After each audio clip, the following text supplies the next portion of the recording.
ஒரு குறிப்பிட்ட பிரபல நடிகைக்காக உதயநிதி ஸ்டாலின் அவர்கள் சென்னையில இந்த ஃபார்முலா 4 கார் பந்தயத்தை நடத்தினார் அப்படின்ற ஒரு அலிகேஷன் வைக்கிறாங்க. நடத்திட்ட உடம்பு இதுக்கு முன்னாடி நடந்தவங்க எல்லாம் எல்லா நடிகர்கள் தான் செஞ்சாங்க. ஆனா ஊக்கப்படுத்துற நிகழ்ச்சி வேணுமான்னு கேட்டா கண்டிப்பா அதுக்காக செலவு பண்ணக்கூடிய காசு ஓகே. சென்னையில நீங்க அது 2 மருத்துவமனை இருக்குது, நோயாளிகளுக்கு அவ்வளவு பிரச்சனையை கொடுத்துச்சு. குறிப்பாக இப்போ சமீபத்தில் இப்ப நடந்த 2 நாளுக்கு நிகழ்ச்சியில ஒருவர் அங்க இறக்கப்பட்டதாக ஒரு சம்பவம் நடந்திருக்கு. அது ஆக்சிடென்டா இல்லையான்னு போலீஸ் தானே வெளியே சொல்லணும். ஆனா நேற்று நடந்த அந்த கார் நிகழ்ச்சியில அங்க பிராந்தி பீரு இப்படின்ற சம்பவம் எல்லாம் ட்ரிங்க்ஸ் பிரதானப்பட்ட கிங் ஃபிஷர் கம்பெனியே அதுக்கான வேலையை பார்த்துருக்கு. இன்னைக்கு கல்லுக்கடை நடத்துறது யாரா இருக்கும்? விவசாயிகளா இருப்பான். ஆனா மதுபானம் நடத்துறது யாரு? திமுக இருப்பான். முதலாளிகள். குறிப்பாக இன்னைக்கு அவனுதான் பெரிய இல்ல ஏடிஎம்கேல கூட இருப்பான். காப்பந்தே பார்க்கல, அவன் 7 பக்கம் பார்க்க போகுது இல்லை. என் டிக்கெட் விற்கிறதே 3000 டிக்கெட்டு 8000 வரையும் போச்சு, 8000 டிக்கெட்டு 80,000 வரையும் போயிடுச்சு. இப்படி இருந்தா என்ன பண்ணுவீங்க? பணக்காரன் தான் பார்க்க முடியும், ஏழைகளுக்கு என்ன இருக்குது? இல்ல அதனால என்ன பிரயோஜனம்? லாபம் இருக்கா? மக்களுக்கு ஏதாவது இருக்கா? இந்த அரசாங்கத்து மேல ஏற்கனவே ரொம்ப அழுக்கு இருக்கு. இந்த 3 வருஷத்துல ஒண்ணுமே செய்யலவனுங்க, மக்களுக்கான எந்த வேலையும் செய்யல. ஏன்னா முதலமைச்சருக்கு அது தெரியல. அது தெரியலன்னு சொல்றதை விட உங்க கட்சியை காப்பாற்ற ஆட்சியை காப்பாற்ற முடியுமான்னு தெரியாது எனக்கு. கட்சியை காப்பாத்திக்கதான் வழியை பண்ணணும். ஏன்னா உங்க தலைமை வந்ததுக்கு அப்புறம் தோல்வியை தான் நீங்க 10 வருஷம் உங்க அப்பா தலைமை எப்படி இருந்துச்சுன்னு தெரியும் உங்களுக்கு.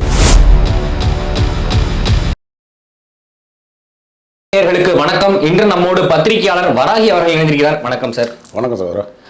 சார், சென்னையில் இப்போ ஃபார்முலா 4 ஸ்ட்ரீட் கார் பந்தயங்கள் நடந்துட்டு வருது. ஸோ இதை பொறுத்த வரைக்கும் ஒரு புறம் இதனால் சுற்றுலா உயரும். ஸோ ஆசியாவிலேயே தெற்காசியாலேயே நம்ம தான் சென்னையில் தான் நடத்துகிறோம். இதனால் இன்ஃப்ராஸ்ட்ரக்சரை பார்த்து ஃபாரினர்ஸ் இம்ப்ரெஸ் ஆவாங்க. ஸோ இதனால் நிறைய முதலீடுகள் வரும் அப்படின்னு ஒரு புறமும், இப்போ நம்ம இருக்க சூழ்நிலை இதெல்லாம் தேவையா, மக்கள் அவதிப்படுறாங்க இப்படின்ற நிறைய விமர்சனங்கள் வருது. ஸோ இதை நீங்கள் எப்படி பார்க்குறீங்க உங்கள் பார்வையில்? என்னை பொறுத்தவரை என்னன்னு கேட்டிங்கன்னா, தமிழ்நாட்டில் தம்பி உதயநிதி பதவியத்துக்கு அப்புறம் இதுவரை விளையாட்டுத்துறை அமைச்சர்கள் யாரோ எத்தனை பேர் இருந்திருக்காங்க. இவ்வளவு பெரிய வளர்ச்சியை நம்ம பார்த்ததில்லை. இந்த விளையாட்டு நிகழ்ச்சி ஊக்கப்படுத்துவது ஒரு பெரிய விஷயம். ஏன்னா பல இளைஞர்களுக்கு அது ஒரு வேலை வாய்ப்பாகவும் கிடைக்கும். ஏன்னா வேலை வாய்ப்புகளே விளையாட்டு பயிற்சிகளை யார் வெற்றி பெற்றிருக்காங்களோ அவங்களுக்கு அரசாங்கத்திலையும் இருக்குது, பல முன்னுரிமைகள் தனியார் நிறுவனங்களையும் கொடுக்கப்படுது. பேங்க் செக்டர்ல ஆரம்பிச்சு எல்லாத்துக்குமே அதெல்லாம் கண்டிப்பாக வரவேற்கணும். ஆனால் சென்னையில் நடத்தணுமா இந்த கார் நிகழ்ச்சி? சென்னையில் அதை நடத்துறதுனால யாருக்கு என்ன லாபம் அப்படின்னு ஒரு தனியார் நிறுவனம் நடத்துதுன்னா, இப்போ நம்ம கிரிக்கெட் நிகழ்ச்சியெல்லாம் நம்ம பார்க்குறோம். தமிழ்நாடு கிரிக்கெட் அசோசியேஷன் இருக்கும், அவங்க நடத்த மாட்டாங்க. ஆனால் ஐபிஎல் போன்ற நிறுவனங்கள் நடத்தும். அப்படி நடத்தக்கூடிய நிகழ்ச்சிகளுக்கு பார்த்தீங்கன்னா, நானே ஒரு 15 வருஷத்துக்கு முன்னாடி காவல்துறை கிட்டத்தட்ட பார்த்தீங்கன்னா 2000 பேர் பாதுகாப்பு கொடுப்பாங்க. குறைஞ்சது 1000 to 2000 பேர் பாதுகாப்பு கொடுப்பாங்க. ஆனால் அதுக்கு யாருக்கு வருமானம் இருக்குது அப்படின்னு பார்த்தீங்கன்னா, தனியார் நிறுவனங்களுக்கு தான் அது பெரிய லாபம். அந்த சூழ்நிலையில் இவங்க லாபம் சம்பாதிக்கிறதுக்கு, ஏன்டா எங்களுடைய காவல்துறையை நாங்கள் வட்டி கொடுக்குறோம், வரி கொடுக்குறோம், எங்கள் காவல்துறை பயன்படுத்துங்கன்னு சொல்லி அதற்கு நீங்கள் தனியார் நிறுவனம் நடத்தக்கூடிய எந்த நிகழ்ச்சியாக வருமான ஒரு நிகழ்ச்சியாக இருந்தால் பாதுகாப்புக்கு காவல்துறைக்கு வாங்கி தரணும்னு சொல்லி 2 கோடி ரூபாய் அப்போவே நாங்கள் வழக்கு போட்டு அந்த வாங்கி கொடுத்தேன். அதுதான் தொடர்ந்து இன்னைக்கு எல்லா நிகழ்ச்சியும் நடக்குது. அதே போல கல்லூரிகளில் பல கல்லூரிகள் நடக்குது. இப்போ இந்த சினிமா ஃபங்க்ஷன்ஸ், அந்த ஃபங்க்ஷனுக்குலாம் பார்த்தீங்கன்னா காவல்துறை பாதுகாப்பு ஏற்கப்படுது. அவங்க கமர்ஷியலாக சம்பாதிக்கிறதுக்கு நம்ம இது காவல்துறை பாதுகாப்பு கொடுக்கணும். அப்போ போலீஸ்க்கு ஒரு வருமானத்தை கொடுங்க, அவங்களுடைய சம்பளத்தை கொடுக்கணும் அப்படின்னு நம்ம அந்த தொடர்ந்து தான் இப்போ எல்லாத்தையும் நடந்துட்டு இருக்கு. நடிகர் சங்கம் கூட பார்த்தீங்கன்னா லைலா கல்லூரியில் இவங்க பொதுக்குழு கூட்டினாங்க. ஏன்னா கல்லூரிகள் பார்த்தீங்கன்னா இபி கன்ஸ்ட்ரக்ஷன் கொடுத்துருக்காங்க. ஒரு குறிப்பிட்ட சதவீத இது அவங்களுக்கு கன்ஸ்ட்ரக்ஷன் கொடுக்குறாங்க. இதை கமர்ஷியலாக யூஸ் பண்ணும்போது ஏன் நீங்கள் இந்த மாதிரியான பணம் பறிக்கிறது இல்லை, இவங்கள்ட்ட வாங்குறது இல்லைன்னு அது ஒரு வழக்கு போட்டோம். அந்த வழக்கு அது கேன்சலே பண்ண வச்சேன். லைலா காலேஜ்லேருந்து பண்ண வச்சு அவங்க ஒரு நைட்டாக போய் நடிகர் சங்கத்தில் அந்த நிகழ்ச்சி நடத்தினானுங்க. ஸோ கமர்ஷியலாக எந்த இதுவும் நடத்தினாலும் காவல்துறை பாதுகாப்பு கொடுக்கப்பட்டாலும் அதற்கு உண்டான வருமானத்தை நீங்கள் கொடுத்தாகணும் அப்படின்னு ஒரு விஷயம் பண்ணோம். இந்த கிரிக்கெட் மேட்ச் இது போன்ற சம்பவங்கள்லாம் சொல்லும் போது கார் நடத்துற நிகழ்ச்சி வேணுமான்னு கேட்டா கண்டிப்பா வேணும். பல பேருக்கு அது வந்து வேணும். ஆனா அது அரசாங்கத்துக்கு என்ன பிரயோஜனம்? அரசாங்கமே 42 கோடி ரூபாய் செலவு பண்ணதுக்கு, அது ஒரு முறை செலவு பண்ணது 42 கோடின்னு சொன்னாங்க. இப்ப ரெண்டாவது ஒரு மீண்டும் வந்து ரோடு புதுப்பிச்சாங்க, பல வழக்குகள் போட்டாங்க. வழக்கின் அடிப்படையில் நீதிமன்றம் வந்து சில அனுமதிகளை மட்டும் கொடுத்து அந்த நிகழ்ச்சி யாருக்கு லாபம்னு கேட்டா தனியார் நிறுவனத்துக்கு லாபம். ஆனா ஊக்கப்படுத்துற நிகழ்ச்சி வேணுமான்னு கேட்டா கண்டிப்பா அதுக்காக செலவு பண்ணக்கூடிய காசு ஓகே. சென்னையில நீங்க வந்து அது 2 மருத்துவமனை இருக்குது, நோயாளிகளுக்கு வந்து அவ்வளவு பிரச்சனையை வந்து கொடுத்துச்சு. அதெல்லாம் மீறி வந்து அவங்க நீதிமன்றத்தில் வழக்கு தொடுத்து நான் வழங்கக்கூடிய நீதிபதிகள் வந்து மிக தெளிவாக ஒரு தீர்ப்பை கொடுத்தாங்க. தீர்ப்பின் அடிப்படையில் அந்த நிகழ்ச்சி நடத்தப்பட்டிருந்தாலும் ஒரு சில அசம்பாவிதங்கள் அங்க நடந்தது. குறிப்பாக வந்து இப்போ சமீபத்தில் இப்ப நடந்த 2 நாளுக்கு நிகழ்ச்சியில ஒருவர் அங்க வந்து இறக்கப்பட்டதாக ஒரு சம்பவம் நடந்திருக்குது. அது ஆக்சிடென்டா இல்லையான்னு போலீஸ் தானே வெளியே சொல்லணும். எந்த நிறுவனத்துக்கும் அந்த இறப்பு என்பது வெளியில வரக்கூடாது. அந்த சம்பவமே செய்திகளே வெளியே வரக்கூடாது அளவுக்கு தான் ஏற்கனவே சொல்ற மாதிரி தான். ஊடகங்கள் எல்லாமே பல இடத்துல வந்து சில பிச்சை எடுத்து சம்பாதிக்கிற காசுக்கு ஈக்குவல் ஆயிடுச்சு. இதெல்லாம் ஊடகம் வந்து அவ்வளவு மோசமாகிட்டாங்க சில நிறுவனங்கள். அதனால செய்தியே வெளியே வர அளவுக்கு ஆயிடுச்சு. நம்மளும் பார்த்துட்டு இருக்கோம். அந்த மாதிரி ஒரு செய்தி எதுலையுமே வரலையே சார். செய்தி வரலன்றதான் வருத்தம். அது இறக்கப்பட்ட விஷயத்தை வந்து வெளியில கொண்டு வரதுக்கு பத்திரிகை ஊடகங்கள் தான் வெளியில கொண்டு வரணும். ஆனா அதுவே கொண்டு வர முடியாத அளவுக்கு இவங்க வந்து ஒரு அழுத்தத்தை கொடுக்கப்படுறாங்க அரசு தரப்புல. அதையெல்லாம் தாண்டி பாத்தீங்கன்னா இந்த எவ்வளோ ஒருத்தர் சம்பாதிச்சு போறதுக்கு அது ஸ்பான்சர் பண்ண சொல்லி பல தனியார் நிறுவனங்களுக்கு, தொழிற்சாலைகளுக்கு இவங்களே வந்து ஒரு கடிதம் அனுப்பி ஃபண்டு கொடுங்க கேட்டாங்க. எத்தனையோ சம்பவங்கள் வந்து துருஷ்டமான சம்பவம் நடக்கும் போதெல்லாம் இவங்க எந்த தொழிற்சாலையும் பணம் கேட்கறது இல்லை. ஆனா ஏதோ நிறுவனம் நடத்துறதுக்கு இவங்க வந்து விளம்பரங்கள் வாங்கி அரசாங்கமே அது துறப்பு இருக்குது.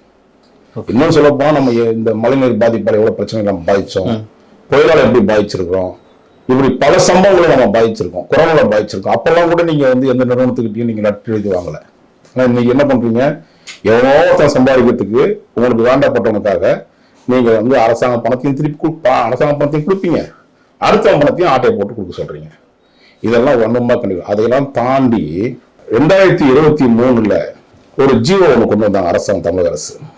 கடுமையாக எதிர்ப்பு வந்துச்சு. என்னன்னா கல்யாண மண்டபம், விளையாட்டு திடல் போன்ற சம்பவம் எல்லாத்துக்குமே வந்து ட்ரிங்க்ஸ் கொடுக்கலாம்னு சொல்லி ஆல்கஹால் லிக்விட் வந்து போடலாம். அந்த எதிர்ப்பின் அடிப்படையில் அதை வந்து வாபஸ் பெறப்பட்டுச்சு. ஆனா நேற்று நடந்த அந்த கார் நிகழ்ச்சியில அங்க வந்து பிராந்தி, பீரு இப்படின்ற சம்பவம் எல்லாம் ட்ரிங்க்ஸ் பரிமாறப்பட்டது. கிங் ஃபிஷர் கம்பெனியே வந்து அதுக்கான வேலையை பார்த்துருக்கு. பார்வையாளர்களுக்குனா அதுக்கு அந்த குறிப்பிட்ட செக்டர் வந்து ஒரு பெரிய டிக்கெட் வாங்குவாங்க இல்லையா, 20,000 பீப்புள் முடிப்பா. காப்பந்தே பார்க்கறவங்க 7 பக்கம் பார்க்க போகுது இல்லை. ஏன் டிக்கெட் விற்கிறதே வந்து 3000 டிக்கெட்டு 8000 வரையும் போச்சு, 8000 டிக்கெட்டு 80,000 வரையும் போயிடுச்சு. இப்படி இருந்தா என்ன பண்ணுவீங்க? பணக்காரன் தான் பார்க்க முடியும், ஏழைகளுக்கு என்ன இருக்குது இல்ல. அதனால என்ன பிரயோஜனம்? லாபம் இருக்கா? மக்களுக்கு ஏதாவது இருக்கா? ஸ்போர்ட்ஸ் வேணும்னா ஸ்போர்ட்ஸ் வேணும், அது நம்ம இல்லைன்னே சொல்லலாம். அதுக்கு தானே எவ்வளவு இடங்கள் வச்சிருக்கீங்க. இருங்கரக்கோட்டையில எதுக்குன்னு வச்சிருக்கீங்க? இங்க வந்து நம்ம ஊர்லயே வந்து சாலைகள் இல்லை, கேவலமா இருக்கு, ரோடு இல்லை. நீங்க வரீங்க இல்லை, உங்க அலுவலகத்துக்கு இந்த அலுவலகத்துக்கு வரத்துக்குள்ள நீங்க எத்தனை சாலைகள்ல மேடு பழக்க வந்திருப்பீங்க? உண்மை சார். தெருவா வந்து அப்படிதாங்க இருக்கு. அதை துப்பு இல்லை, அதை வந்து சரி பண்றதுக்கு இதுவே கேவலம் இல்லை. இன்னொரு சாலையை அவனுக்கு அமைச்சு கொடுக்குறீங்க, 42 ரூபாய் செலவு பண்றீங்க. இதெல்லாம் தாண்டி இந்த மதுபானங்களை வந்து கொண்டு வந்து இப்பதான் புகுத்துறீங்க. இல்லைன்னு சொல்லி அது எதிர்ப்புல வந்துச்சு. இப்ப மதுபானத்தை வந்து கிங்ஸ்பிஷர் நிறுவனங்கள் வந்து கொடுக்கப்படுறதா சார் பல போட்டோகள் வந்திருக்கு வெளியில. ஓகே சார், உங்கள்கிட்ட அந்த ஆதாரம் இருக்கு, போட்டோஸ் இருக்கு, நான் அனுப்புறேன். இப்படிதான் வந்து தொடர்ந்து இது போன்ற அசம்பாவிதங்கள் நடக்கும் போது இந்த அரசாங்கத்து மேல ஏற்கனவே ரொம்ப அழுக்கு இருக்கு. இந்த 3 வருஷத்துல ஒண்ணுமே செய்யலவனுங்க, மக்களுக்கான எந்த வேலையும் செய்யல. ஏன்னா முதலமைச்சருக்கு அது தெரியல. அது தெரியலன்னு சொல்றதை விட இன்னைக்கு வந்து எந்த ஒரு விஷயம் இருந்தாலும் பாத்தீங்கன்னா வெளிநாடுகள்ல இருந்து நீங்க சொன்னீங்களே முதலீடு எல்லாம் வரும்ட்டு, ஏற்கனவே 2 வாட்டி போயிட்டு வந்த முதலீடுல ஒன்றும் வெளியில சொல்ல முடியல. அசிங்கமா இருக்கு. என்ன முதல் எடுத்து வந்தீங்கன்னு தெரியல, இல்லையா உங்க முதலீடு கொண்டு போய் அங்க சேர்த்தீங்கன்னு தெரியல. அதுக்காக தான் வந்து பிளாக் ஒயிட் ஆக்குறாங்களா, ஒயிட் பிளாக் இதாக்குறாங்கன்னு தெரியல. அப்படியேப்பட்ட இருக்கும் போது இப்போ அமெரிக்கா வரை போயிருக்காரு. எனக்கு தெரிஞ்சலாம் வந்து இந்த அரசாங்கம் நம்ம வந்து ஏமாத்துறாங்க மக்களை மிக மோசமா. அரசாங்கம் ஏமாத்துறத முதலமைச்சருக்கு வந்து சில அதிகாரிகள் பண்ணக்கூடிய அயோக்கியத்தனத்தினால் வரக்கூடிய ஒரு விபரீதமான ஒரு விளையாட்டு தான் நம்ம தமிழ்நாட்டில் நடந்துட்டு இருக்குது. அதனால இதெல்லாம் சற்றும் வந்து இதெல்லாம் வந்து மக்கள் பார்த்து 2026 ஒரு நல்லது ஒரு தீர்ப்பை கொடுத்து இந்த நாசமா போன திமுக ஆட்சியை வீட்டுக்கு அனுப்பாம மட்டும்தான் மக்கள் ஓரளவுக்கு இனிமேலாவது அவங்க எழுந்து வந்து சம்பாதிக்கணும், சந்தோஷமா இருக்கணும், நிம்மதியா இருக்கணும். எதையுமே இல்லாம இந்த மக்கள் வந்து இன்னைக்கு வறுமையில உச்சத்துல இருக்காங்க. 1000 ரூபாய் கொடுத்துட்டா என்னமோ கடுகு வாங்க முடியாது நம்ம ஊர்ல. நல்லா யோசிச்சு பாருங்க. 1000 ரூபாய் கொடுத்துட்டு 6000 ரூபாய் ஒயின் ஷாப்ல வச்சுக்கலாம் செலவு. இப்படிதான் இருக்கு மக்களுடைய இதுல. அது இல்லாம இப்ப கள்ளச்சாரம் பெருகிடுச்சு. இந்த அரசாங்கத்துக்கு உண்மையாவே நல்லது செய்யணும்னு ஏங்க நீங்க கல்லு கடையை திறக்க மாட்டேங்கிறீங்க? ஒரு துப்பு கட்டத்தனமாக இருக்குது. ஆனா அது நடத்துறது யாரு? இன்னைக்கு கல்லுக்கடை நடத்துறது யாரா இருக்கும்? விவசாயிகளா இருப்பான். ஆனா மதுபானம் நடத்துறது யாரு? திமுக இருப்பான், முதலாளிகள்.